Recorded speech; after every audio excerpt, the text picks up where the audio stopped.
My friends, welcome. This is Archangel. So, what is a placebo? Placebo is an inert, ineffectual protocol which produces real-time, measurable results. Placebo effects are applicable in many areas of life, but most notably in medicinal trials where a group of volunteers are divided into two groups, and one group is given genuine pharmacological substance and the other is given a sugar pill. Yet all are told they have just been given the brand new super duper wonder eyebrow grower. Hence, at trial's end, both groups show members with bushier eyebrows. This quite succinctly demonstrates that humans have the capability to physically manifest by suggestion and belief in that suggestion. Otherwise, there would be no change or alteration in any placebo group who lacked actual physiological altering substances. So, what's this about? Well, life is tough. We are surrounded by tumult and ugliness. 23 hours of a day are spent in boredom, monotony, agitation, annoyance, and/or suffering. Thus, in light of this, how can we point fingers and blame people for chasing the handful of life's pleasures in order to weigh out all the negativity? Even if those pleasures are fake and illusory and actually cause more harm, how can we fault people for crawling into fantasy and searching escape from negativity? Despite what religion proffers, humans are not sure of anything besides today and what is in front of their face. Furthermore, life is so infinitesimally small, and if materialist science and atheism has its way, then this brief consciousness Homo sapiens currently experience may be a blind luck, sheer cosmic coincidence, and may be snuffed out at any moment, never to resurface again. Hence, in the face of all this negativity and uncertainty, how can we blame anyone for chasing all the little pleasures they can glean from their environment before their coincidental, dumb luck chance consciousness is snuffed out forever? Female affection may be fake, but if males find respite in it from the coldness of the world and the uncertainty of mortality, what's the problem with males finding real comfort in a false fantasy? This is the argument put forth to me yesterday by a male playing devil's advocate, to which I conceded that it is a valid argument. Indeed, perhaps females do not care about males at all, nor have they ever. Perhaps female affection is a fake pleasure a male has to buy with his utility and subjugation. Yet if this female placebo of caring and affection gives a male the desired effect of easing life's hardships by pretending he is loved or cared about, then why rain on his parade? We all die sometime. There could be worse ways to spend your life, he concluded. Really? Worse ways to spend your life? You mean worse than being a whipped, emasculated, simpering, abused doormat who was berated, disparaged, slandered, besmirched, marginalized, used for his money, his toil, his protection, his provision, then simply discarded when this male spray bottle runs dry on life essence to spray goddesses with as they lounge around the pool in bikinis working on their tan? Oh, you bet. There could be worse ways to spend your life, like, I don't know, being an amoeba, or a portable toilet at a bean lover's picnic. However, I gave his argument some serious thought, as he is an intelligent male who I am fond of. And he does have a point. No matter how rainbow sprinkles and glass half full your outlook on everything is from a neutral point of view, life is more generous with negativity and suffering than it is pregnant with positivity or pleasure. I'm not being a pessimist. I am simply observing the reality of Homo sapien existence on planet Earth. There are far more annoyances, hostilities, inequities, and pains than there are joys or pleasures. Moreover, I am neither nihilistic nor saying that life is not worth it. I simply put the sheer number of life negatives on one side of the scale and the positives on the other side, and observe the absolute imbalance. As such, in the face of overwhelming negativity of a cold, cruel, indifferent world who will pave over your corpse without flinching and simply move on, against all this, can we blame the majority of males who simply chase transient, illusory pleasure for the duration of their short, miserable lives? Can we really be angry that males are blue pill and choose to stay fat and contented with the illusion of female affection? Can we really be surprised when red pillers turn purple and run back to the familiarity of the plantation? They merely wish to seek refuge from pain and suffering or loneliness, even if it is fake refuge. Does it really matter? It works for them. Can we fault males for seeking refuge from mortal agony in the female placebo? Well, on the one hand, I cannot fault males for seeking respite from the torment and misery of being an isolated being who is not cared about. Yes, I understand why people dive into vice or spend their lives chasing the false highs of the female placebo. Yet, if it is real to them, if it makes them happy, if the female placebo produces measurable results in males, then what does it matter if females' affection is not genuine, if it produces the desired effect in males, right? However, there is a deeper conflict going on here than simply letting a world of addicts indulge their addiction. Because either remaining in abusive fantasy or embracing reality and moving on, this means the difference between humanity stagnating or expanding and evolving. You see, males are the source of genuine romance and love, caring and compassion. So we either let males continue to believe that love and salvation are granted upon their vile beings by outside parties, namely females, or we finally educate males so that they realize they are the ones from which love and caring originates. Thus, they do not need any outside entity to validate them. Once we realize this, the human interpersonal relations and species treatment will evolve to the next plane of morality. But really, the argument comes down to a simple matter of priority. Are you apathetic or caring of others? If you are apathetic, and it truly is dog eat dog, then no, I am not surprised when males chase female approval all their lives and do any simping, white-knighting, social justice campaigning they have to do in order to get their female placebo enjoyment for the moment. Since under this paradigm, tomorrow we may not wake, and idealistic martyrdom is no match for the instant gratification of sex or spooning with a female, even if it is fake and costing you your power, self-worth, and life essence. However, if you genuinely care about the welfare of others, you will not propagandize the placebo, but you will eschew gynocentrism. You see, when you chase the female placebo effect, meaning you chase and are contented with the illusion that females care or love you, you teach others by your example that males are weak-minded drones that serve females in order to get a pat on the head for one more day. You continue the cycle of male subjugation and abuse by teaching other males through your actions and example that it is acceptable to devalue and dispose of males so long as they are fat and happy with the illusion of female love and get a few female-assisted ejaculations once in a while. When you conform to inequity, you are sanctioning injustice with your actions. When you go with the gynocentric flow, you are co-conspirators in the disease. You are the problem of male devaluation because you, like everybody else, cares not for male welfare, since you pass the male devaluing paradigm of being expendable protectors and providers on down the line for future generations of males to endure as well. You merely kick the same subjugation and suffering onto future generations of males. When you do not stand against injustice and set an example with your actions, you are saying, I only care about me, and I do not care about other males. I do not care about inequities. I do not care about male suffering. I only have room for the fake high that I chase from leech to leech. When you merely chase the female placebo while saying, oh, there could be worse ways to live, you are in effect announcing your gynocentric intention, as you do not care enough about male welfare to take the harder, righteous road. You are simply chasing your highs and turning your back on male welfare in lockstep with the rest of the world who turns their backs on male welfare.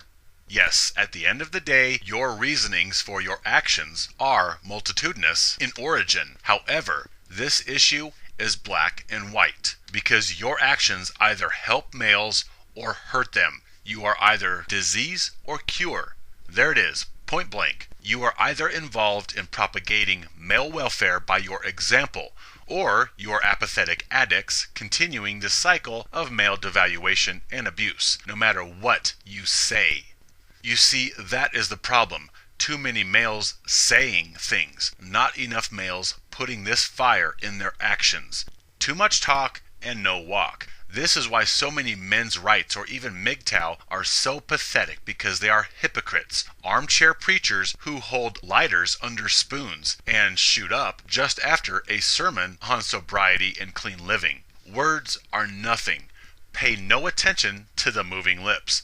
Watch the actions. Hypocrisy is so ripe in male spaces. Words are so useless. Everybody talks tough about gynocentrism and hypergamy, but I would surmise that nearly half our male space community is out chasing female placebo immediately after they post some male empowering comment on some forum or video online.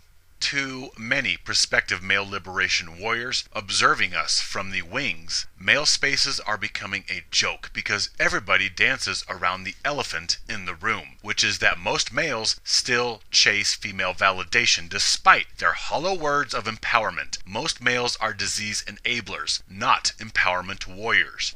This is why so much of the male movement is ineffectual, because the blatant hypocrisy is the truth everybody understands, yet nobody admits. Such males will say, well, I may still flirt with the slave masters and keep a cot on the plantation, but at least I'm trying to educate males on the dangers out there. Yeah, well, great, good for you. However, if everybody educates through their words, yet enables through their actions, nothing is ever accomplished. All we have is bark, no bite. All shallow sizzle, no steak. Oh, you bet that's going to change the world and right injustice for males. Pretending you're making a difference by preaching against something you enable? Yeah, really? Please. Selling out or giving in to weakness is a pitiful pill indeed, but it is part of being human. We all have weaknesses and shortcomings, myself included.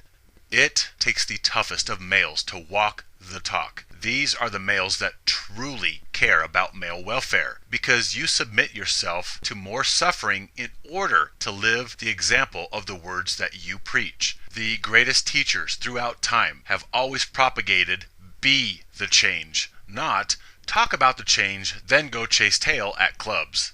You see, placebo is not in continuity with being male, because males are genuine in their caring, not fake.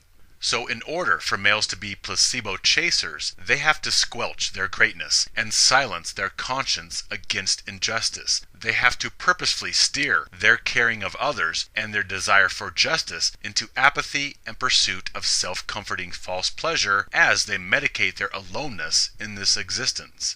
Yet males chasing the female placebo are only hollowed out men, males that are like caged lions, because being male means unrestrained caring for others and the strength and wisdom to eschew others for their own good. Being male means you do not censor your power or downplay your brilliance or creativity, and you do not sidestep and ignore the ripe injustice which flanks your brothers. To be male is to be great. Nobody said it was to have a life of leisure and comfort. Being male is glorious, but it is challenging. It requires strength to take the higher road and live as an example of strength and compassion for others, even if that means you must give up a few fake temporary pleasures. So you have to ask yourself, are you apathetic about male welfare, or do you actually have concern ripe enough to walk the talk? If you care, then you must lead by example. You must eschew gynocentrism, and this includes traditional customary dating. If she wants to pick you up and pay for the entire date, yeah, okay, but it will still turn south on you eventually. Now, if you are apathetic towards the male plight, if you are simply trying to glean some brief false enjoyments in order to make life more bearable for your few remaining years, then the compassionate and sympathetic side of me understands why you do it. And Lord knows I would love to join you all and be a hypocrite too. but I have this annoying curse of being male and embracing my true greatness and genuine caring to the point where I proselytize by example. Example can be as little as rejection of male mistreatment. You don't have to be a soapbox thumper. Simply walk away from gynocentrism, females, and romance, and tend to yourself. This is example, and this is adding to the cure. You can ghost from society, and it is your example that teaches and strengthens others. It is your rejection of abuse and fake female affection. This example will benefit others. You must understand that males are made, even indoctrinated, to feel disgusting about themselves, that they are cumbersome ogres, that they are not physically attractive or desirable, that they are inherently vile and evil. So we have a sex of humans loathing themselves, yet wanting acceptance and affection. They want someone to touch their disgusting bodies and tainted souls out of desire. They want to be desired. Males detest themselves, and thus they seek for someone to make them all right. So add this self-loathing to the ugliness and hostility of the world and nature and everything in life that adds to suffering and tumult.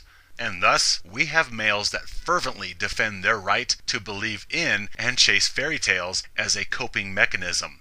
Seriously, if males receive the affection they desire, even if it comes through placebo, then what's the big deal, Archangel? It doesn't hurt anybody, just leave them alone. If males pretend that their salvation lies in a female, or in a magical substance, or is in their personal relationship with Puff the Magic Dragon, then what does it matter if they get the effect they want? What do the means matter if the ends are agreeable? Yes, this is a valid argument on its face, yet the moral and ethical growth of humanity is made by standing up to inequities, not concede to them. When an entire planet is doing the same thing, this sets up a cycle of male devaluation, abuse, and discardation, which hurts every male, including those males not yet born who get to inherit this world of male expendability set up by males chasing their addiction and tucking themselves in at night by parroting, "Well, there are worse ways to live." Worse ways than being an addict chasing their high, whose actions affirm a paradigm of male usury and discardation? Yeah. Yet being male means caring and standing up to injustice. Well, it is males that are abused by injustice. It is males who need equity and empowerment. So where are all the heroic males now? They are busy perched at their master's feet by the fire, letting the rest of their subjugated brothers remain in ignorance over their subjugation and allowing them to fight for themselves. Yeah, well, why can't do-gooders just leave addicts alone?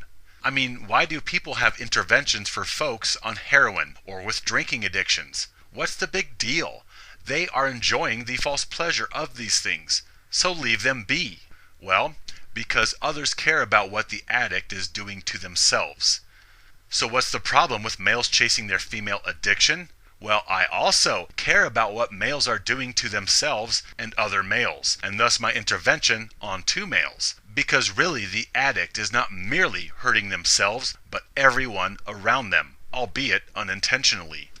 So too are males who chase the female placebo hurting those around them. It is the paradigm of males chasing their female placebo that allows males to be financially extorted in divorce court or to be used as cannon fodder in armed conflicts. It is males chasing their female placebo that allows the ignorance and misandry necessary to continue hacking the genitalia of males when they are born. You want to know why I won't simply go my own way and shut up? Because I care. Just like a family cares when they have an intervention of an alcoholic family member.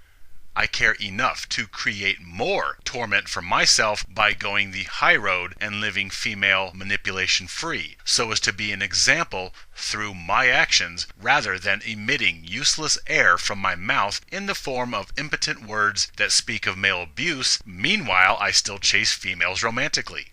I realize that most males will eventually submit and chase the female carrot, even though they know that it is false and illusory. Males may get used or burned and become fire-breathing about gynocentrism for a month, a year, maybe even 2. But eventually, a sad majority of males will simply give up and return to the game to get the placebo effect of being cared about from a female they have to buy. I understand that most males, even some listening, will return. I understand why, and I am not devoid of sympathy. I'd love to go back and pretend that unicorns exist and that courtship chemical highs is really love. It would be easier for me to be purple pill and speak out about injustice than go chase tail on the weekends in the clubs. But a truly great man will endure more suffering, more cold ostracization, and strife in order to make a stand against inequity. Progress is only made when diamond tough males make a stand, set an example of mistreatment, objection.